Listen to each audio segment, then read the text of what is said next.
Hello again, good people, and welcome inside another edition of what we call the Adam Jones podcast from the Baltimore Banner. I'm Jerry Coleman. He's the former five-time MLB All-Star. He is Adam Jones. Today in episode number 49, AJ. R.I.P. to my guy, Wakefield. This is the Wakefield episode, so we're going to bring it. We're going to bring it. Yeah, we'll be joined by former Orioles catcher and their last World Series MVP, Rick Dempsey, will be on this episode. We're also going to talk about the playoff-bound Orioles with the Baltimore Banner's outstanding beat reporter, Danielle Allentuck, back on the program. Plus another award-winning edition, at least we give it an award. It's called Socially Speaking, where you correspond with us and qualify via social media for an Iron Rooster gift card. AJ, now, first of all, we got to begin with your travels. Yeah. It looks like you're back at the home base, but I understand by looking at your Instagram story and some of what you're wearing right now, if you're watching us on YouTube, that you were at the Ryder Cup. So for those keeping score at home, you've been to the Ryder Cup and the World Cup this year. Yep. You've been to the Stanley Cup before. I guess you got to check the President's Cup and a few other cups. And you had a few cups of things over the weekend, too. How was it? Man, it was unbelievable. The experience, these are bucket list things. And you see the crowds, how people dress up for, like, they go all out. And, you know, it's the riders every 2 years, presidents every 2 years. So next year will be the President's Cup, and it's going to be a great time. I just think that, you know, with the time that I have, and I spent all my summers playing ball, now I got summers off, I'm somewhere. And it's just a blessing, and it's just cool to be able to check these cool things off the bucket list and experience them with some really cool people. So the last couple of years, you know, that I've really delved into golf, and it was cool to really see those guys bomb the ball, but then also they just you know, their escapes and then their putting, and to do all this with this crowd, it's just amazing to see them be athletes. Obviously, they come see us all the time, but to go see them, support them, it was really cool, and just glad I did it. I'm really glad I did it. Nothing like seeing them up close. They are so great as you continue to live your best life, and we're all jealous, especially back here in Baltimore, where you will be as you come back to Baltimore for the American League Divisional Series. We'll be at a tailgate for Jimmy's Famous Seafood. That will get underway 4 hours before the first pitch. Hopefully it's an early pitch because Billy Joel's playing later that night. It's going to be a heck of a day in Baltimore on Saturday, and we'll see everyone at Jimmy's Famous Seafood's tailgate party, which gets underway again 4 hours before the first pitch. Oh, it's going to be so much fun. We are going to have a great time. Everybody come out. Let's root on the Orioles, man. It's been a long time coming. It's been since 2014 that a home game has been hosted. So let's enjoy it as fans, and let's root on the Orioles, who need the support. They've been playing a hell of a baseball this year, and it's going to be fun to see what happens when it's only 8 left.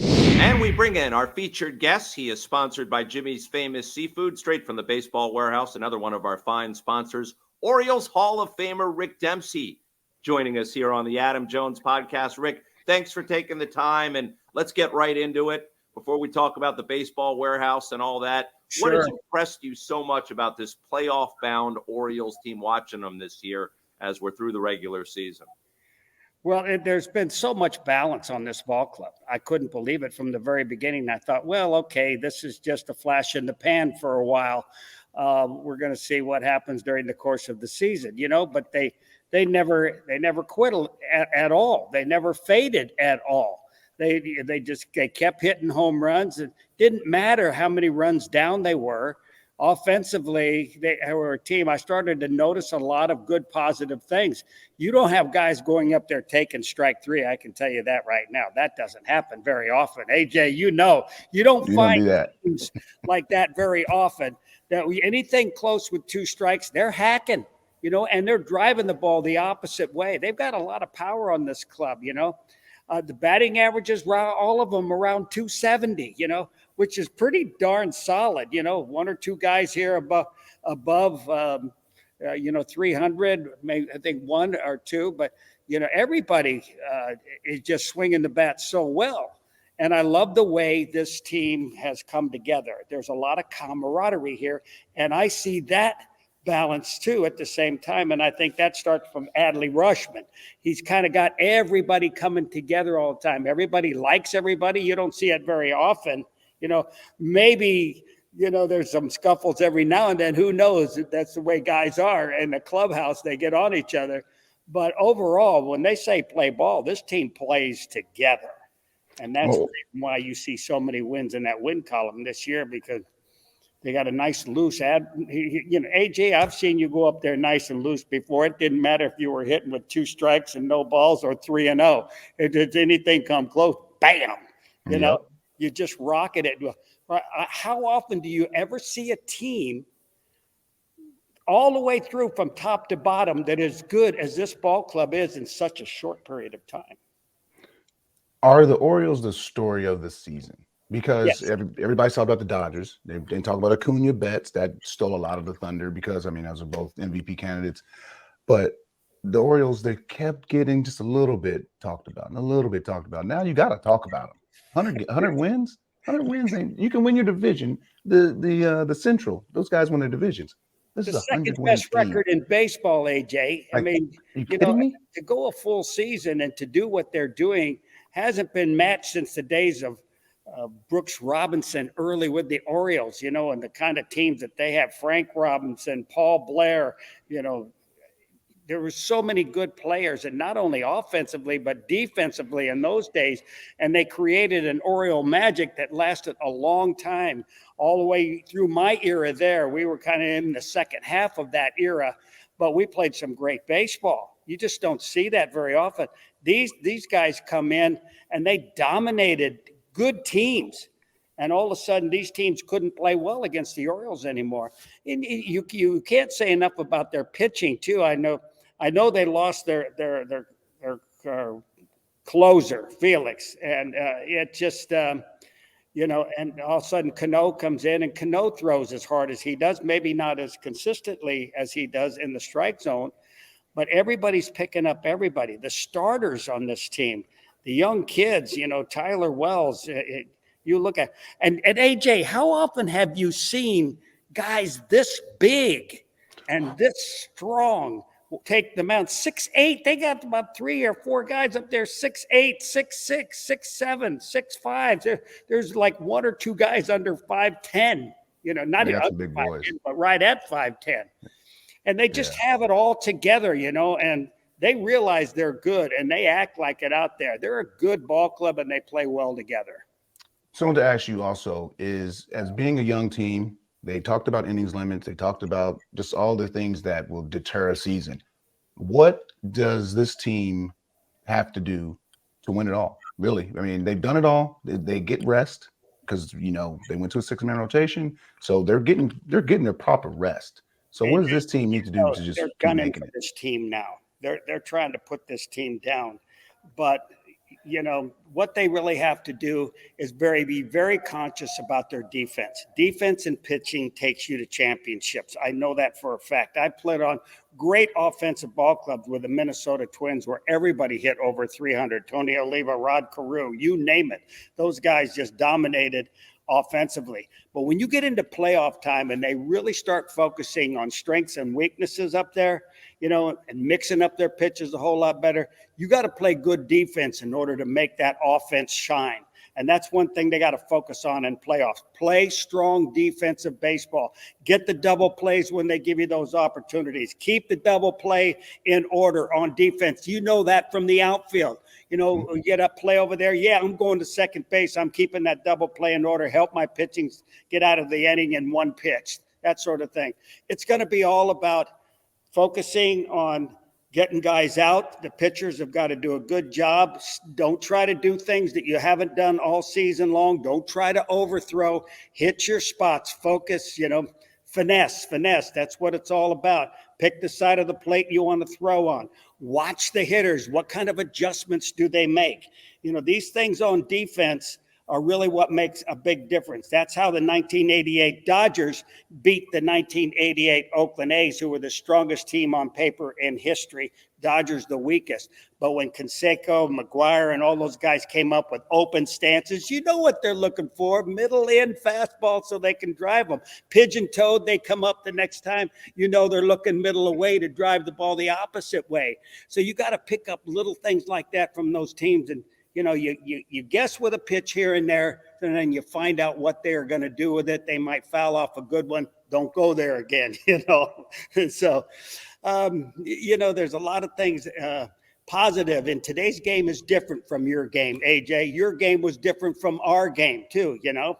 But there's still the basic fundamentals of the game, or you've got to pay attention to the opposition. When AJ comes up there and you're hitting the fastball good, don't mess with him inside with a middle in fastball.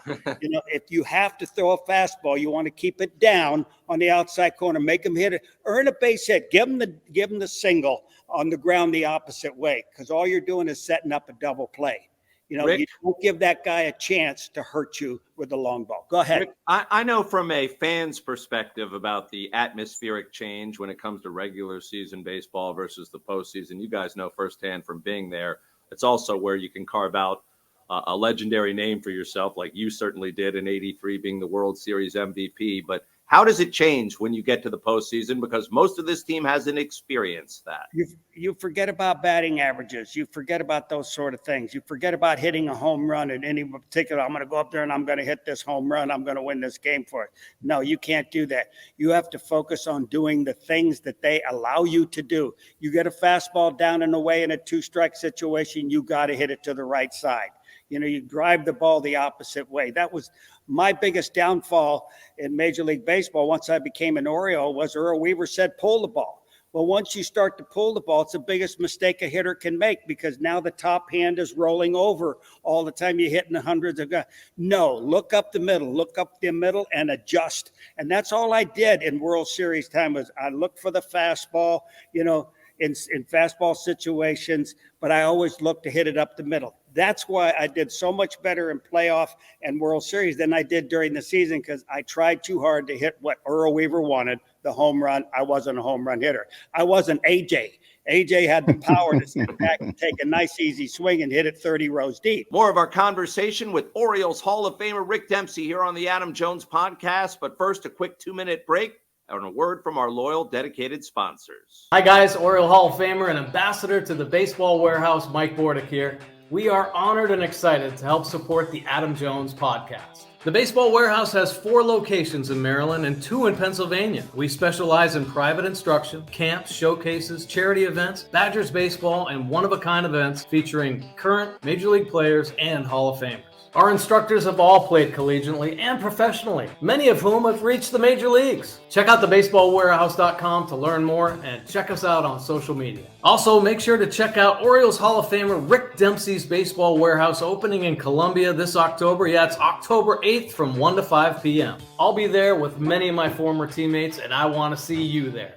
The Adam Jones podcast is brought to you by Jimmy's Famous Seafood, Charm City's favorite crab cake destination. Local sports fan, experience the ultimate pregame party at the tailgate. Cheer on the Ravens with iconic live performances, an open bar, and mouth-watering eats. Can't make it? No worries. Bring the same food that caught the attention of the Food Network right to your doorstep. Shipping East Coast recipes nationwide. Jimmy's Famous Seafood is the official sponsor of the guests appearing on the Adam Jones podcast. And by our friends at the Weinman Company. By Hollywood Casino Perryville. For some, it's a game of chance, but for you, it's a game of choice. Hollywood and Barstool are bringing you more ways to bet in Maryland. Catch all the action in person at Hollywood Casino Perryville at the Barstool Sportsbook, or bet online with the Barstool Sportsbook app. When you download the Barstool Sportsbook app, register, and wager, you can get up to $1,000 bonus cash, plus up to $1,000 when you sign up and wager in person at Hollywood Casino Perryville. Play from anywhere and get up to $2,000. The choice is yours. Must be in the state of Maryland to wager and over 21. Please play responsibly. For help, visit mdgamblinghelp.org or call 1-800-GAMBLER. by Jack Daniels, 2 legends, 1 can. Jack and Coke, the #1 cocktail in the world, is now available in a can. Yes, that's true. Jack Daniels Tennessee Whiskey, mixed with Coca-Cola or Coca-Cola Zero Sugar, are now both available in a can. 2 legends, 1 can. Jack and Coke, ready to drink? Please drink responsibly. Whiskey Specialty, 7% alcohol by volume. Jack Daniels Tennessee Whiskey, Lynchburg, Tennessee.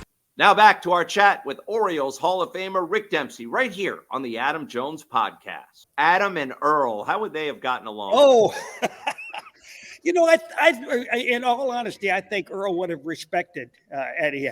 Earl respected Eddie Murray. He liked the way Eddie swung. He just didn't mess with guys that were the productive part of his offense. He just never wanted to do that. He would mess with guys like me because he thought, if I get him to hit a few more home runs, he'll be worth his weight, because I know he can catch a little bit and boom, and go there. But no, I think AJ, the way he played the game, he wouldn't have been after AJ to do anything different. He wouldn't have been on him or screaming or hollering at him. He played a solid game of baseball. That's all he wanted. And you mentioned the '83 MVP, the World Series. How was the 40th reunion, though? I know it's always great when you guys get back together. It's, there's always a saying that, we don't lose a step. It's like riding a bike when the guys get back together. How was it, though? Because guys are getting older. Some guys are falling off. Some guys are passing away. So how is it? Because 40th, and I remember I was there for the 30th. So next year, 50th. I mean, it's going to be 50th in 10 years. So how is that when, that we're getting older? It's a great question. And I'm glad you asked it, because the thing I felt the most when I saw all those guys, I was so happy that they all looked like they were in really good shape. I know we're all up there in the 70s now. So I just turned 74 the other day. But I was so happy to see everybody was keeping their weight down. They looked physically fit. They were alert mentally, that kind of thing. I know we lost a few, like Flanny. He had some issues and things happened there. I really missed him a lot. And, Todd Cruz had some issues outside the ballpark that cost him, I think. I miss those guys. Sammy Stewart, who was the most fun to play with of any pitcher you ever want to be around. He should have been a professional comedian after his career was over, because this guy could make anybody laugh, some of the stuff that he did. But, I was sad to see, guys go in different directions and they're not fooling with the right stuff and drinking the right stuff, and it ends up costing them in the long run. But AJ, really, I enjoyed what everybody looked like. And I was very happy that they were all healthy and all their families were doing well. I missed Richie Dower because, he fell down after a World Series with Houston in the bathroom, hit his head. He had a really horrible concussion. He was in a coma 3 different times after falling. He was on the verge right there, and he's fighting to come back. So I hope that he makes it back to total health. I just don't know if it's going to happen, though. T-Bone. Oh, yeah. He still look like he can play. He's the most fun guy to watch of all of them, because everybody counted him out with a couple of teams, with the Orioles and with the Dodgers, But every time you got in a tough situation, who was the guy to come through for you with a big catch or a great throw to one of the bases or a big hit? And it was T-Bone Shelby. He was just, and always in a good mood, never any negativity. He was that kind of player that you had fun being around all the time, and he made the club so much better. Rick, this past week, everyone got a chance to pay tribute to the late, great Brooks Robinson. You had a chance to speak on Monday at the ceremony. Take us inside the stadium and what it was like. Watching it on television was unbelievable. I thought the Orioles and everyone did a fabulous job in honoring number 5. They really did. I mean, it was solemn there when we first got there. There wasn't very much noise at all. And everybody was feeling the pain of not having a Brooks Robinson around anymore.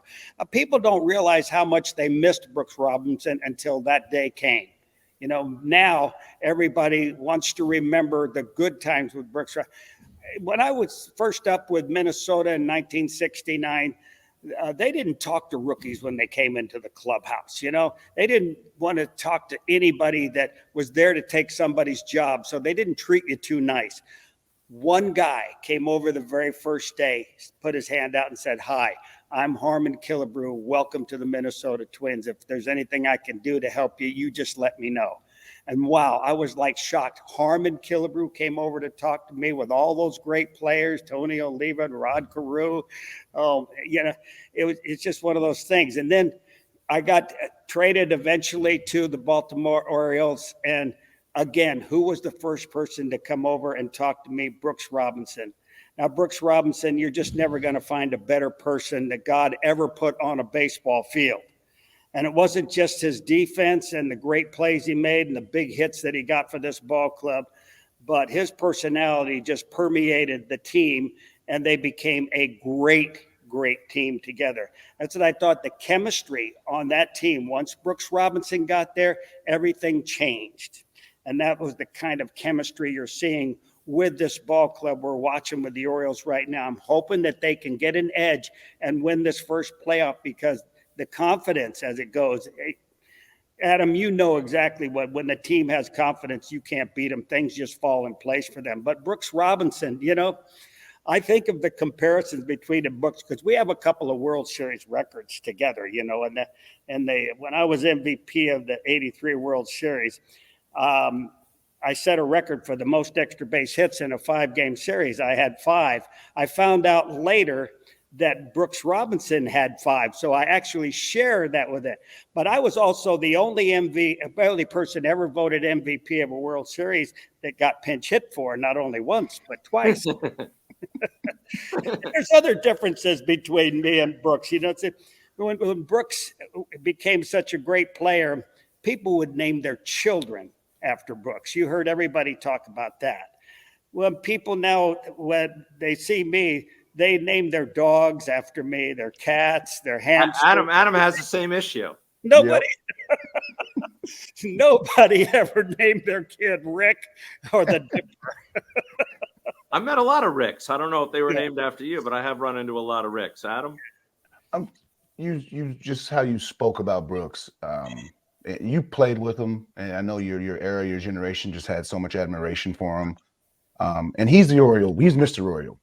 But push all the way down the line, you got yourself, you got Mr. Palmer, Cal, Brady, myself, Markakis. I mean, our history with the Orioles is so rich.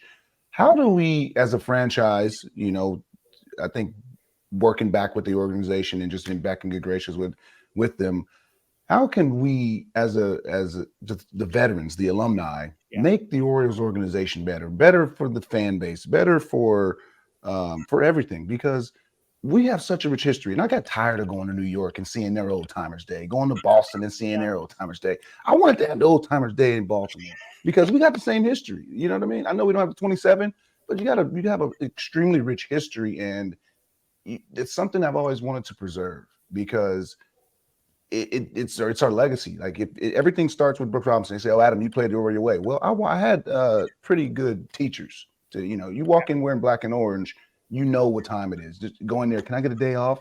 That was never a conversation. So I just want to know, how do we preserve our Orioles legacy? Yeah, well, it's work ethic. It starts off with work ethic. When a guy like Brooks Robinson first came out on the field, everybody had an opportunity to see how he worked at his trade, third base, how he fielded the ball, how good he was coming in on the ball. He wasn't patting himself on the back or yelling or screaming. Everybody's got to do the same thing. They only needed to watch him and to see what he was like when all of a sudden the numbers all started coming together, 16 gold gloves and everything. This is what this organization took on a new face, about the Frank Robinsons that come in and hit the way Frank was.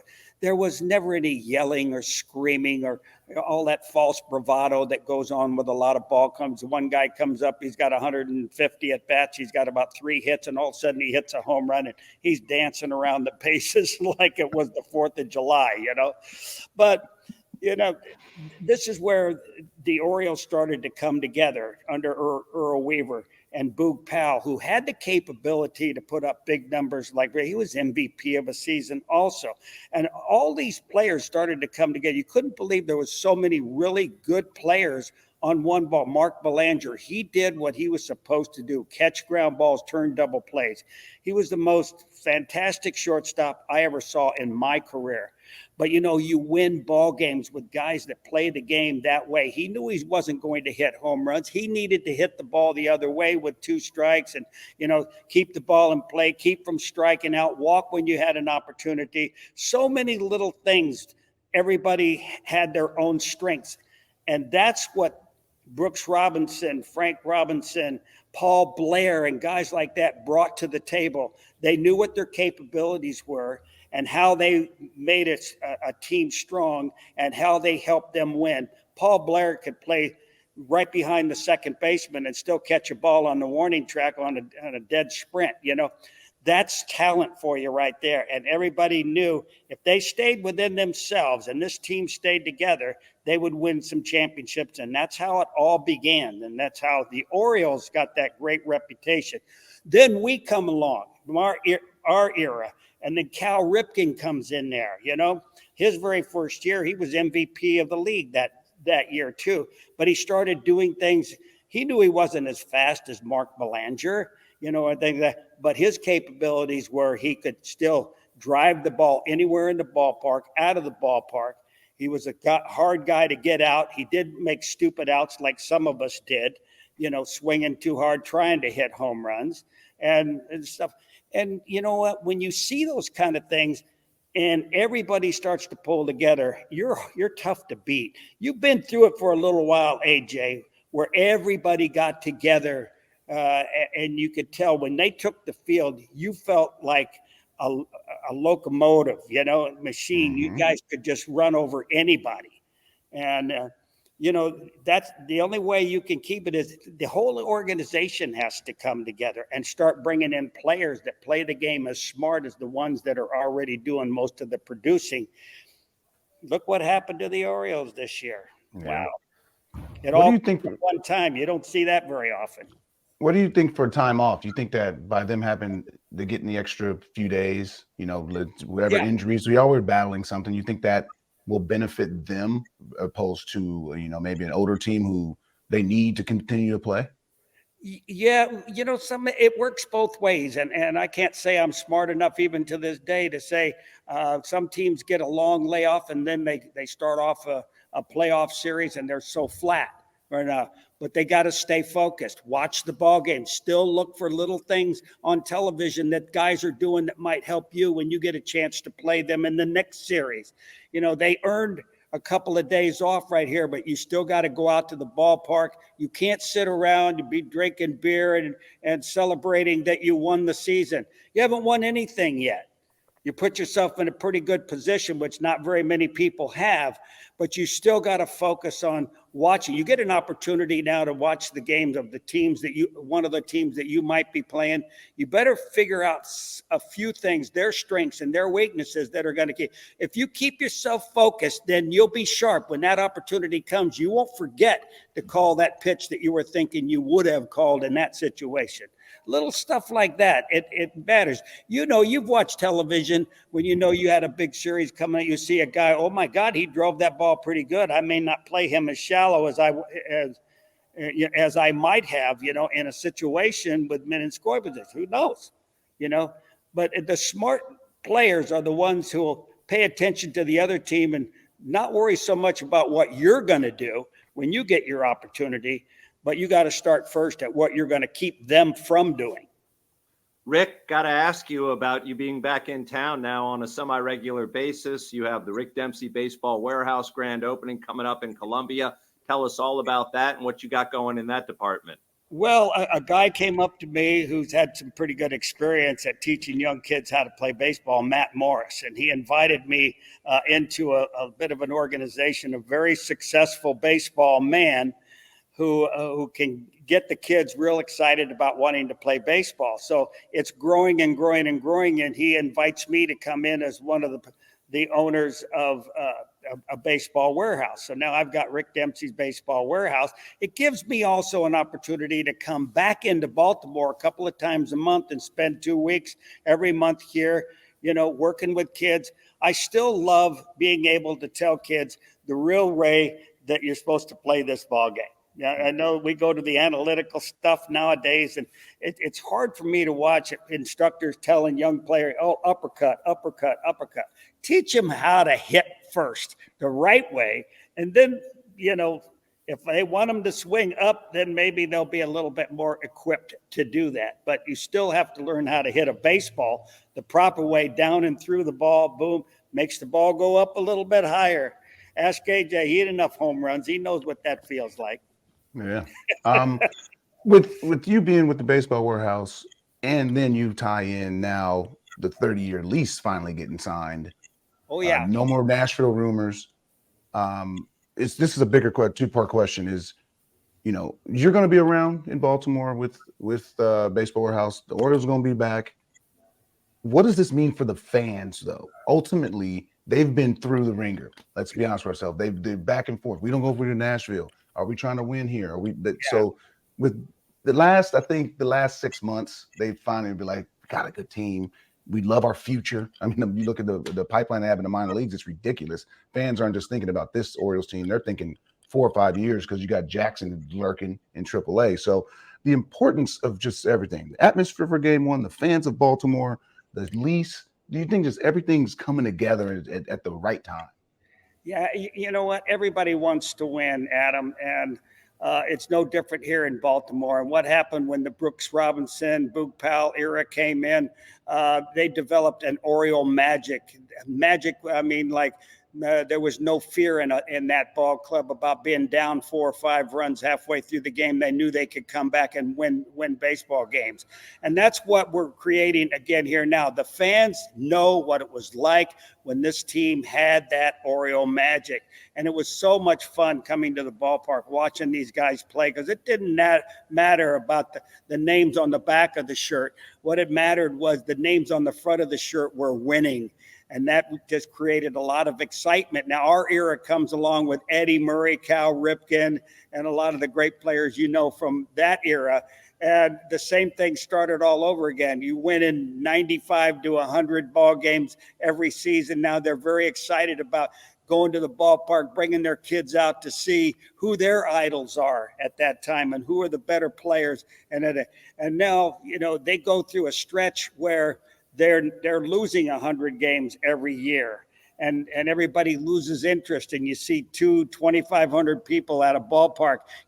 That hurts. That really, it even hurts the old players when you see something as pathetic as that. And then all of a sudden now a couple of the right players show up, and that energy starts to build. And the next thing you know, they're coming from behind winning ball games. They're developing new guys coming up out of the minor leagues who just seem to fit right in. There's no adjustment period in there. They fit right in. Look at O'Hearn. We pick him up in a trade, and this guy, holy smokes, who hits the ball like that guy does? He rips the cover off the ball. And so many good young players all at the same time now have come together. It's going to be tough to beat these Orioles because they've got everything here, and it's hard to beat teams like that. You don't even want to face them. Very true. Well, times are a-changing for the right way here in Birdland. We're grateful for that. Grateful to have you on the podcast, and looking forward to working with you in the Baseball Warehouse moving forward, Rick. Thank you guys very much, AJ. It is so good to see you. Thank you. Thank you. All right. All right, we'll see you soon. Go O's. All Thanks, right. Rick. All right, there he is, Rick Dempsey. And I know you love, Adam, to pick the brains of the veterans like Dempsey. Oh man, when I was there, I mean, that's all I did. I was fortunate enough, again, have Dempsey, have Palmer around all the time. So, and Boog, like, you'd be a fool not to just pick their brains. They've been in all these situations. Like I said, he's played in games that I wanted to play in. So, when we got in the playoffs, out in there around, I'm asking him, hey, how do you relax in this situation? Like he said, like you've seen, he said that, ego goes out, batting average goes out, handle the situation. You can hit 180 in the World Series in the playoffs and get the runner over, get the guy in. You can do all the small things. So the Orioles have a team that does all the small things. Now they just have to continue to do that, and they'll be fine. So, but I love Demp's energy, and he was a crowd favorite. I mean, that's why I wanted to ask him about the crowd and the fans, because he meant so much to him and still does. because he brought that energy. And, the Orioles, like I said, the Orioles legends, got to have them. And let's bring back this Oriole magic, man. When an injury throws you a curveball, the sports medicine specialist from the University of Maryland Orthopedics can get you back in the game quickly and safely. Their team of physicians, athletic trainers, and physical therapists provide proper diagnosis, faster recovery, and better results for patients of all ages. Home to some of the most advanced technology in the region, University of Maryland Orthopedics serves as the official medical provider for the Maryland Terps and UMBC Retrievers. Same or next day care is available at the Camden Yards warehouse and other convenient locations across Maryland. For more information, visit umortho.org. That's umortho.org. By Effective Solutions, your one-stop shop for commercial contracting. Everything from excavation and site development to emergency remediation and restoration. Effective Solutions specializes in many forms of commercial and mixed-use construction, like leak investigation, framing, trim carpentry, insulation, drywall, painting, wallpaper, flooring, masonry, waterproofing, paving, tree removal, and much more. With a dedicated staff and a commitment to quality, Effective Solutions delivers every time. Buy G-Leaf Medical Cannabis only. Visit gleaf.com. Medical cannabis is for qualified Maryland patients only. The Adam Jones Podcast is brought to you by Royal Farms. Download the Royal Farms app from the Apple App Store or Google Play today. New Royal Farms Rewards members will get a free any size cup of Royal Farms award-winning coffee just for signing up. You know, it takes a lot of hard work to be a professional football kicker. I would know. I am a professional football kicker. So when I need the energy to get through a tough practice, I get a cup of coffee from Royal Farms. Try those beans. Royal Farms' new coffee machines grind fresh beans and brew them for a perfect cup every time. It's the freshest coffee in the world and just the kick I need. Real fresh, real fast. Royal Farms. And a reminder, if you guys are enjoying this podcast, make sure to check out the Baltimore Banner at thebaltimorebanner.com/AJ to get started. Let's move along to our For the Birds portion, brought to us by the Baseball Warehouse, where you can see Rick Dempsey. We bring in straight out of Ithaca College, where I was a graduate. It took me 4.5 years. Didn't take her as long. She is Danielle Allentuck from the Baltimore Banner, their beat reporter. Thanks for being back on the podcast. I got 2 straight questions for you coming right out of the gates. That AL East celebration, take us inside the locker room. Was it as messy as the clinching of the playoff berth? And also, there were a couple of guys who were, quote unquote, under the weather. And I know Adam played in games when he was hungover. So what's the deal? I don't think this celebration was as big as the playoff clincher. I think they knew they had a game the next morning. It wasn't, like they had a plane to continue the celebration on this time. I think for the AL East title, they did a lot of celebrating where the media could not see. So I think that they did it a little smarter. There were a couple of players under the weather. I think Adam can probably speak to that better than I can from experience. Yeah, what we do is we go and get a club and reserve it and don't allow anybody. I think I allowed Rock to come to ours, and I was like, "You can't tell anybody. You don't know nothing, okay? Take this shot and have some fun." Just how's the last the last few weeks? How is this atmosphere going into? Okay, they clinched early mid-September, but obviously we all knew they were going to be in the playoffs. But how's it just knowing that okay, we're playing extended baseball? The fans, the last few homestands were unbelievable in attendance. Sell out on the Saturday, last Saturday, and then Sunday, the final game of the season was almost 40,000. So just the atmosphere, and are the guys getting ready and getting relaxed, and basically just knowing that playoffs, they're here now. So let's kick it in gear. I mean, speaking to the attendance part first, I think it's their highest attendance since 2017. So the fans have really come back. I was really impressed on Sunday that in a game that did not matter on an NFL Sunday, there were so many fans there. I think it was like 26,000, which was really impressive, the atmosphere that they had there. As for the players, you definitely saw a little drop off after they clinched the East. That's to be expected. They were kind of taking a lot of their starters out and giving rest. But what you didn't see was a noticeable drop off in the work they were doing, which was impressive, or the talk that they were doing. They knew that those games didn't matter, but you saw a lot of people talking about, specific things they wanted to work on and to clean up. Kyle Bradish still pitched on Sunday, even though he didn't need to, just because he wanted to go through his pregame routine one more time. He's the probable game 1 starter on Saturday, So he knew that he wanted to get that in one more time.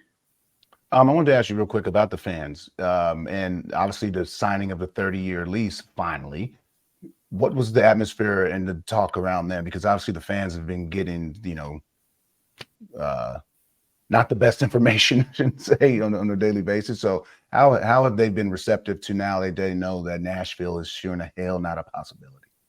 I think there's still some confusion. And I think when the initial announcement came, there was a lot of confusion. I mean, you guys have both been at Camden Yards. You don't necessarily have the best sound system and scoreboards. It was a little hard to read in that moment.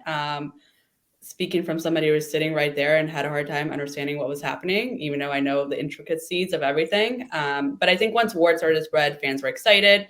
And then the next day when it came out that the lease isn't actually signed yet, it's just sort of an agreement. There's some confusion. But I think generally now there's optimism that it's going to happen. Just it's a matter of when, not if at this point. So I think fans are really excited to have them here. I think that it goes hand in hand of how well the team has been playing. I think, if the team wasn't coming together like it is, fans maybe be like, okay, let's get the team out of here. Like, we're over it. But, I think generally the city is very happy right now. And going back inside the clubhouse, I noticed John Angelos took the safe route this time and declined to speak with you assembled media from the what is it, the Fourth Estate? Yeah, he did make sure to get himself covered in champagne, though. Oh, yeah, he took it. He took it like a man. Now, I got to ask you, it's the overriding question all week. Playoff, layoff, concerns. It's something that all the players and the manager are going to be asked about, because you guys, Adam knows this, you get in this routine where you're playing almost every day. And now we're talking about a longer break than the All-Star break, but that's the way, there's nothing else Major League Baseball can do to accommodate. Yeah, and to borrow the words from manager Brandon Hyde, he was like, everybody needs a break. There's no doubt about that, the pitchers especially, but 5 days is a lot.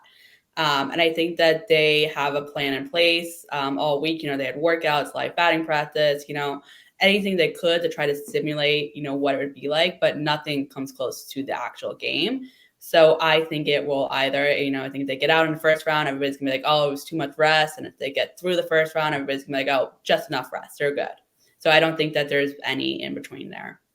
It was announced Bautista is having surgery and is going to miss next year. Obviously, we were talking about earlier about, could they have announced it earlier? Why did they prolong it? Because I believe it was a small tear. So they were maybe like, hey, we shoot it up a little bit. We might have a possibility. You've seen him continue to throw. With him out next year also, I've seen him, they signed up a 2-year deal, which I think is great, to tell him that, hey, we want you back. We want you to rehab. Don't worry about anything. What do you think the closer situation is going to be? Closer by committee? Is it going to be Cano? Is it, obviously with the rules of you have to face 3. So, what do you think is gonna happen? I think they're going to keep doing closer by committee. I think Cano will kind of be their go-to guy. But what they've been doing recently, which I really like, is they're facing him. They're throwing him out there for whenever the top of the order or middle of the order is coming up. So in the clinching game, he pitched the 8th inning, I believe, because that's when the top of the order was coming. And they used Tyler Wells for the 9th, knowing that Tyler Wells would have a better chance against the batters that were coming up then later in the order. So I think Hyde's going to be really strategic about it. I think we will see DL Hall in more late innings.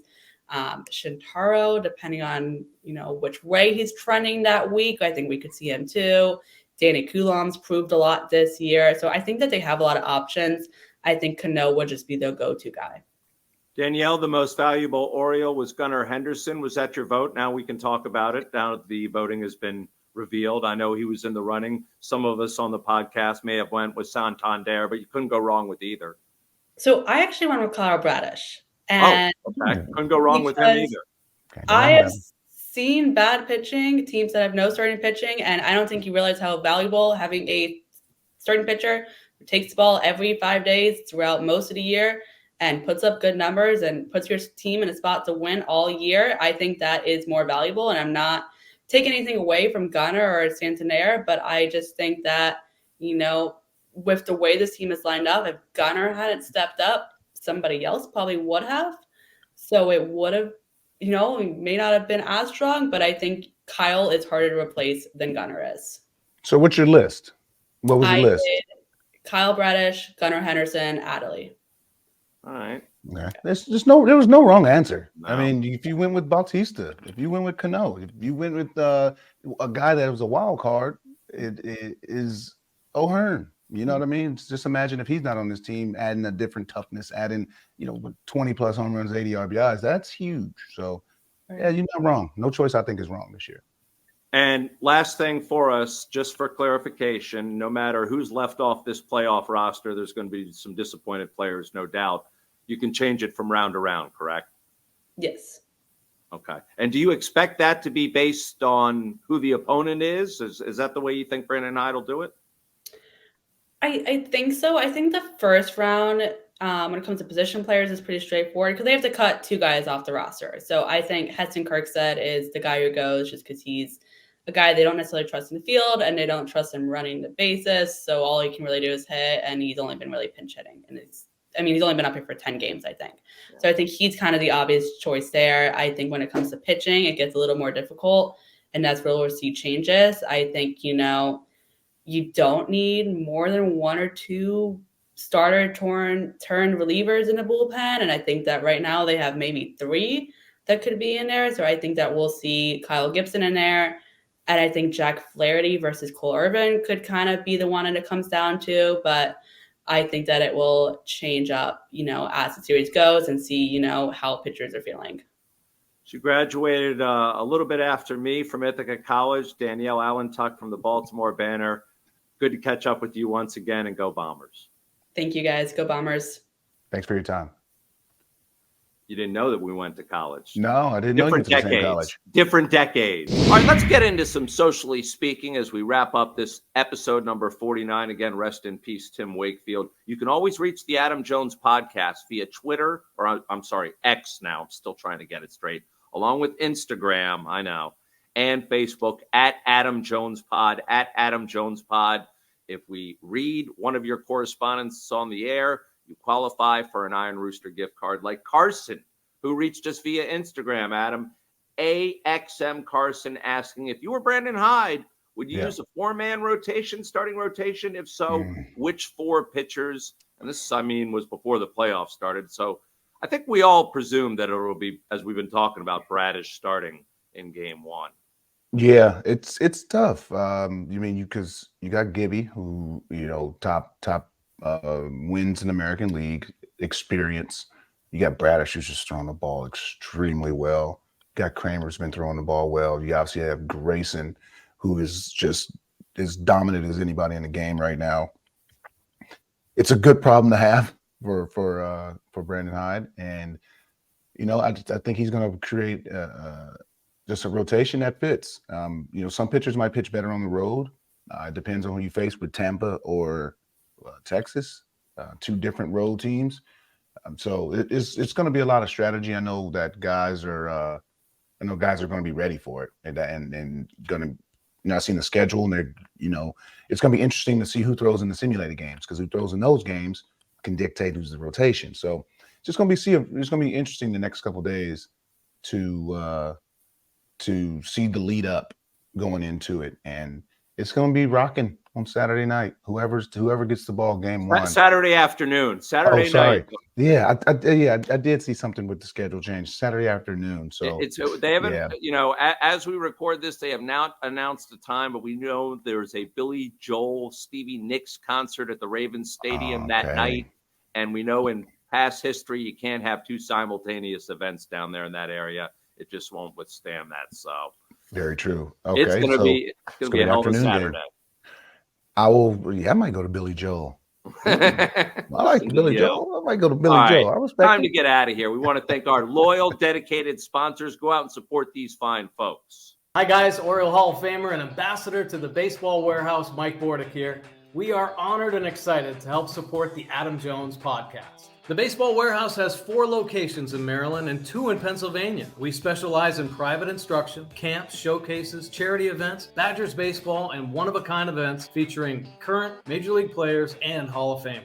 Our instructors have all played collegiately and professionally, many of whom have reached the major leagues. Check out thebaseballwarehouse.com to learn more and check us out on social media. Also, make sure to check out Orioles Hall of Famer Rick Dempsey's Baseball Warehouse opening in Columbia this October. Yeah, it's October 8th from 1 to 5 p.m. I'll be there with many of my former teammates, and I want to see you there. The Adam Jones Podcast is brought to you by Jimmy's Famous Seafood, Charm City's favorite crab cake destination. Local sports fan, experience the ultimate pregame party at the tailgate. Cheer on the Ravens with iconic live performances, an open bar, and mouth-watering eats. Can't make it? No worries. Bring the same food that caught the attention of the Food Network right to your doorstep. Shipping East Coast recipes nationwide. Jimmy's Famous Seafood is the official sponsor of the guests appearing on the Adam Jones Podcast. And by our friends at the Weinman Company. By Hollywood Casino Perryville. For some, it's a game of chance, but for you, it's a game of choice. Hollywood and Barstool are bringing you more ways to bet in Maryland. Catch all the action in person at Hollywood Casino Perryville at the Barstool Sportsbook, or bet online with the Barstool Sportsbook app. When you download the Barstool Sportsbook app, register, and wager, you can get up to $1,000 bonus cash, plus up to $1,000 when you sign up and wager in person at Hollywood Casino Perryville. Play from anywhere and get up to $2,000. The choice is yours. Must be in the state of Maryland to wager and over 21. Please play responsibly. For help, visit mdgamblinghelp.org or call 1-800-GAMBLER. By Jack Daniels, 2 legends, 1 can. Jack and Coke, the #1 cocktail in the world, is now available in a can. Yes, that's true. Jack Daniels Tennessee Whiskey, mixed with Coca-Cola or Coca-Cola Zero Sugar, are now both available in a can. 2 legends, 1 can. Jack and Coke, ready to drink? Please drink responsibly. Whiskey Specialty, 7% alcohol by volume. Jack Daniels Tennessee Whiskey, Lynchburg, Tennessee. When an injury throws you a curveball, the sports medicine specialist from the University of Maryland Orthopedics can get you back in the game quickly and safely. Their team of physicians, athletic trainers, and physical therapists provide proper diagnosis, faster recovery, and better results for patients of all ages. Home to some of the most advanced technology in the region, University of Maryland Orthopedics serves as the official medical provider for the Maryland Terps and UMBC Retrievers. Same or next day care is available at the Camden Yards Warehouse and other convenient locations across Maryland. For more information, visit umortho.org. That's umortho.org. By Effective Solutions, your one-stop shop for commercial contracting. Everything from excavation and site development to emergency remediation and restoration. Effective Solutions specializes in many forms of commercial and mixed-use construction, like leak investigation, framing, trim carpentry, insulation, drywall, painting, wallpaper, flooring, masonry, waterproofing, paving, tree removal, and much more. With a dedicated staff and a commitment to quality, Effective Solutions delivers every time. By G-Leaf Medical Cannabis Only. Visit gleaf.com.